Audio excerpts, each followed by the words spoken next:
Welcome to the show, everybody. I'm David Carlisle, here with Harper Bennett. And Harper, I want to start today with a policy shift in the UK that honestly feels like trying to rebuild an airplane's engine while it is mid-flight. The government is completely scrapping the work capability assessment, the WCA, and linking universal credit's health element entirely to personal independence payment, or PIP. They are decoupling work health assessments from the benefit system entirely. Which is wild, because PIP was never designed to measure your capability to work. PIP is specifically there to help cover the extra, often crushing, daily living costs of being disabled. By fusing them, they are forcing PIP to do double duty, creating this immense, high-stakes anxiety for anyone trying to navigate it. If you lose your PIP, you now instantly lose your health-related universal credit too. It is like using a thermometer to measure wind speed. They are totally different metrics, and the fallout of this is staggering. The estimates show that around 600,000 people risk falling right through this newly created gap. These are people currently judged too unwell to work under the WCA, but who will not meet the much stricter criteria to qualify for PIP. They are left in this absolute no man's land. 600,000 people. David, that is roughly the entire population of Sheffield left stranded.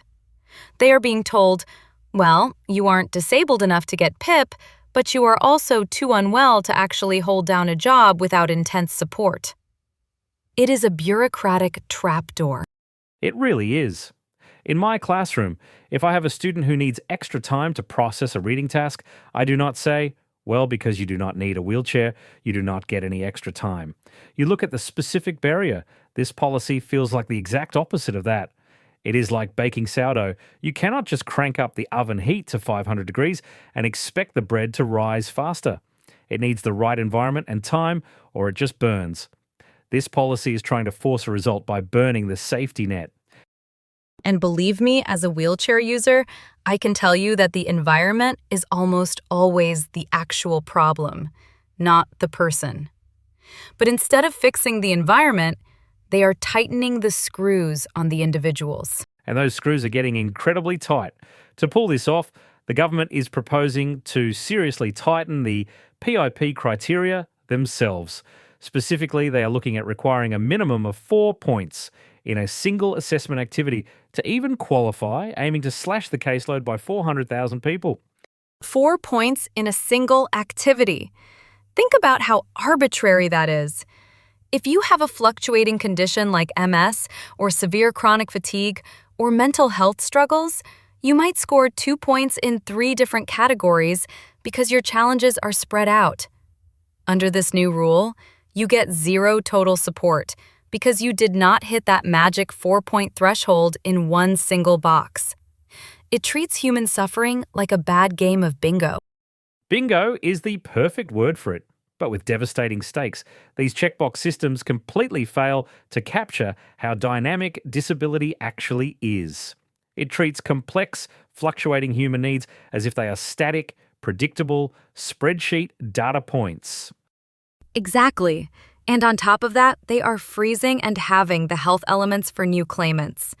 If you are entering the system now, you are facing a massive financial penalty compared to someone who came in a year ago. Disabled households already face average extra costs of hundreds of pounds a month just to have the same standard of living as non-disabled households. Having that support is not just a budget cut. It is a direct path to poverty. It is a math problem where the human cost is completely erased from the equation. We're talking about families who are already choosing between keeping the heating on for medical equipment or buying groceries. And this brings us to the core philosophical flaw of the whole thing. This obsession with incentives. The entire policy is built on this premise that if you make life miserable and financially precarious enough for disabled people, they will magically be incentivized to get a job. As an occupational therapist, this makes my blood boil. Financial pressure does not cure a spinal cord injury. It does not cure depression. It does not suddenly make a local bus accessible.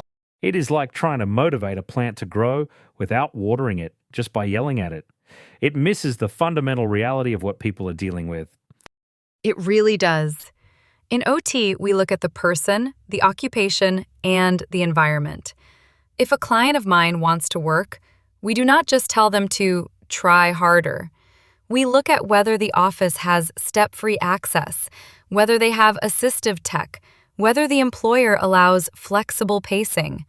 If those environmental factors are not there, all the motivation in the world won't get that person through the front door. This policy assumes work is purely a matter of individual grit, ignoring the massive structural barriers that actually keep people out of the workforce. I always mess up the word neurodiversity. See, even after years of teaching, my tongue still trips over it. But when we talk about neurodiverse kids in schools, we know they need tailored, quiet spaces, not louder teachers. The same applies to adults in the workplace. You cannot punish someone into being able to cope with a sensory overloaded environment. You really cannot. And yet, the system is being redesigned to do exactly that. It brings us to a really fundamental question about what we want our society to look like. Is our welfare system supposed to be a genuine safety net that catches people when they fall and helps lift them up? Or is it just being redesigned into a series of increasingly high, painful hurdles specifically designed to keep people out? That is the question that lingers. If we define the success of a welfare system purely by how many people we can kick off the rolls, what does that say about our collective empathy? Thanks for listening today, everyone. We will see you next time. Bye, everyone.